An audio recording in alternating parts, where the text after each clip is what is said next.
If you have your Bibles, turn to 1 Kings chapter 18.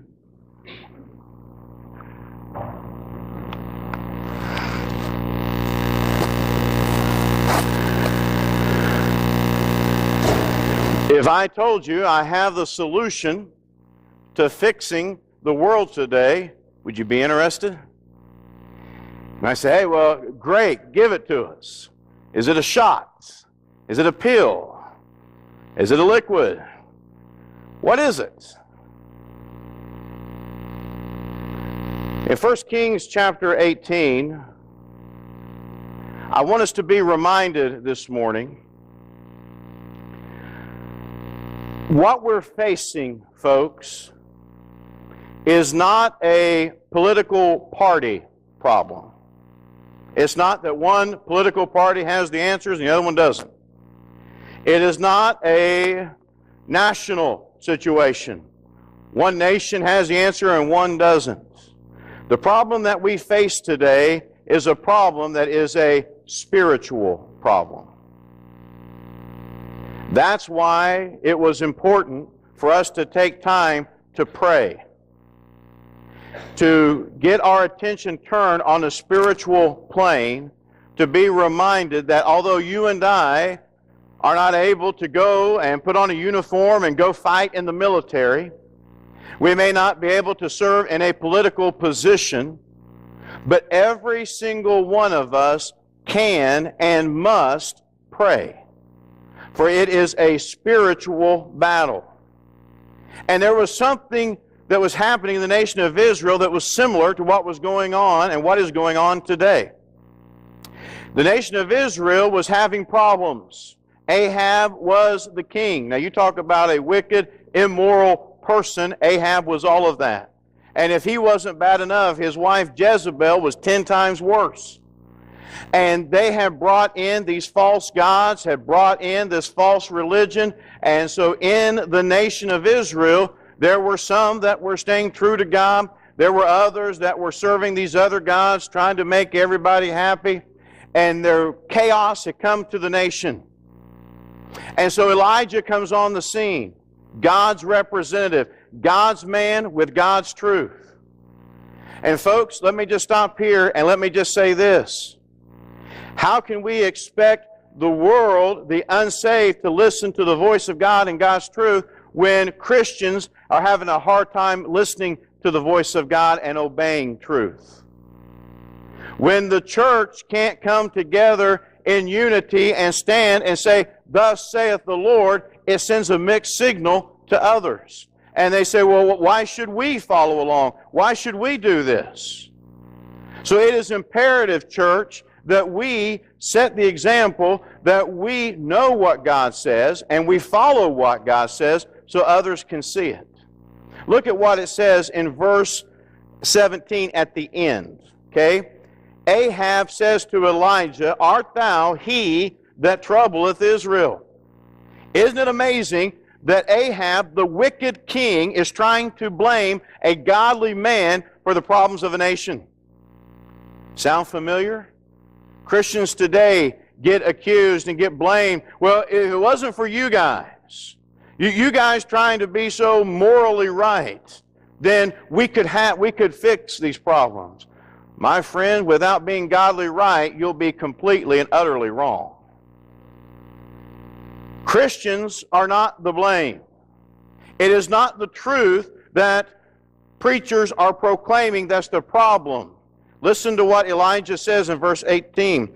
And Elijah answered, "I have not troubled Israel, but thou and thy father's house. And how? In that you have forsaken the commandments of the Lord and have followed Balaam," or followed the false gods. He said, here's the problem, O king. It's not me declaring to you the voice of God.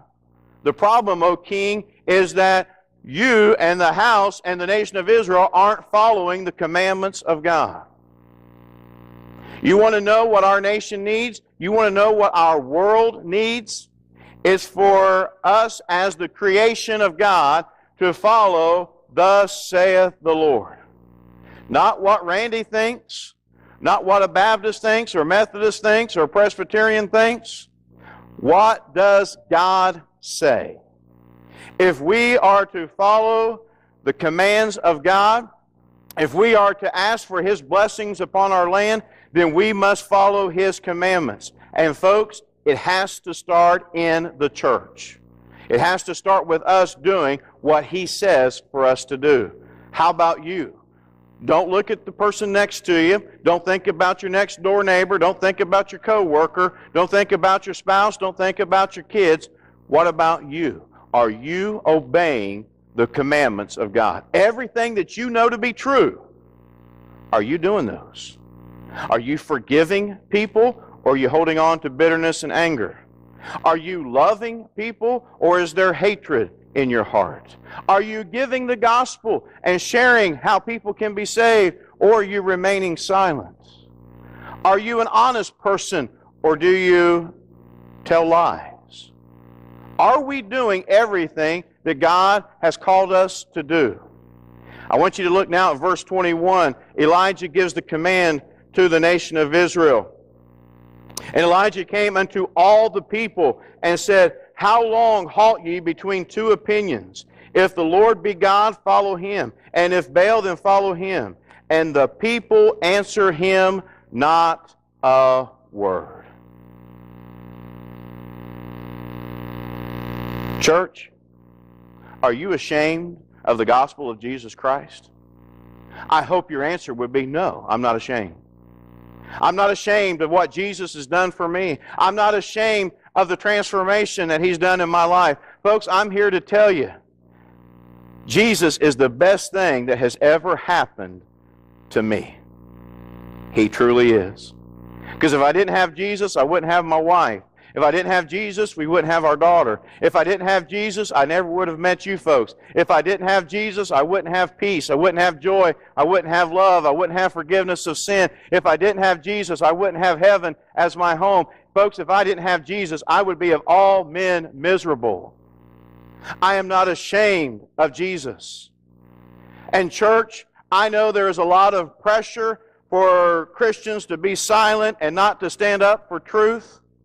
But I'm telling you, I love this nation too much. I love the people of this nation too much to sit back idly and silently and not be able to stand up and to say, what you need is Jesus Christ. I don't want to be between two opinions. I don't want to be where, well, Lord, I don't want to offend people, but I know what they need. Folks, if you had a cure for cancer and you kept it to yourself, do you think people would appreciate that? They say, share it with us. You've got a greater cure that you know of, and that's the cure to sin, and that's Jesus Christ. And Elijah said to them, how long will you go between two opinions? By the way, Elijah's name means Yahweh, Jehovah, God is my God. Think about when Jesus was on the cross. He cried, Eli, Eli, lama sabachthani, which being interpreted is, my God, why hast thou forsaken me? Elijah, even his name declared, Yahweh, the true and living God, is my God. Folks, what kind of testimony do you have today? What kind of reputation do you have today? Are you going back and forth on Sundays? Oh yeah, I love to sing about Jesus. Monday through Friday, we're not really sure. To be able to stand and say, I'm not ashamed of the gospel of Jesus Christ. Folks, I'm not saying that you have to go out and purposefully offend people. I'm not saying you have to get in their face. But here's what I am saying. We ought to live unashamed for Him. We ought to live where people can clearly see Jesus Christ in us. Jesus Christ who has changed us. The Lord went on to challenge Elijah, to challenge the people, to show them His power. People say today, well, if I could just see the power of God, then I would convert, then I would accept Jesus Christ. My friend, we've already seen the power of God. It's called the resurrection. Jesus Christ rose from the dead. You can't get any more powerful than that. But do we choose to believe it? We've seen Him work in our lives. Each one of you could share testimonies of how God has worked in your life, and yet we say, well, if I could just see one more. Instead of just saying, I just thank Jesus for what He has done. If the only thing Jesus Christ ever did for me was save me and give me a heavenly home, He's given me more than I could ever deserve. That's my Jesus. We don't have time to turn there, but you can write this down and look later. James chapter 1, verse 8 says this, "A double-minded man is unstable in all his ways." Why is it so easy to hear a politician contradict themselves? They'll play, well, when you're speaking to this group, you said this, and when you're speaking to this group, you said this. Because you know what? It's easy for politicians to be able to say what people want and what they want to hear so they can get elected. And so they'll go back and forth, and I'm for this group, well, I'm for this group. Well, how can you be for both groups? In our nation today, we have people say, well, I'm proud to be an American, but I won't stand for the national anthem. How does that work? You're either a proud American or you're not. You can't say, I stand for the freedoms that we have, but yet I won't stand and pledge allegiance to it. My friend, I can't help but think of the people that have given their lives throughout the course of our country, who die, who would even go to great lengths so that the American flag wouldn't even touch the ground, so that it could be lifted up, because, as we have said, it is one nation under God. By showing that flag still being there, it showed the blessings and the power of the God that would protect it. And now we have people that will trample on it, that will say, I will not show any respect for it, I will not even pledge allegiance to it. Remember what I told you? This is the first freshman class that was not alive during 9/11. Look at how our world changed after World War II, and how people forgot about all the things that happened in World War II. What will we forget now? My friend, listen to me carefully. A man who will not stand, or a woman who will not stand for the national anthem, is a person who will not sacrifice their life to defend the freedoms. A Christian who will not stand unashamedly for the gospel is not a person who is going to be willing to risk their life to share it with others so they can be set free. It works both ways. So you know what? I stand here today and I make this decree to you. First of all, I am an unashamed, proud, Christian, child of God, follower of Jesus Christ. Secondly, I stand here as a proud American who will do everything within my ability to help protect and stand for the freedoms that God has blessed our nation with. I will not waver. I will not go either way, depending upon who's listening to me speak. And my friend, if we as Christians can take that stand, as Elijah did, and he says, I'm not the problem, folks. I'm standing for righteousness. I'm standing for the right way. I love the nation of Israel, but more importantly, I love the God of the nation of Israel. Look at how God worked through Elijah. Called down fire from heaven, consumed the sacrifice, licked up the water, and the people repented. Are you willing to stand unashamedly for Jesus Christ, for the God of the nation of Israel and the God of the nation of the United States of America? Are you willing to stand in the land that He has blessed and be able to pray, to be able to come before God and say, God, help us as a nation? There are powers that be that want to break this land apart. But God, help them to be exposed for what they're trying to do. Help them to be seen that, Lord, we would truly be one nation under God. Are you willing to make that stand? See, that's what God wants to do. Imagine what can happen if God's people will take that stand. Not shame.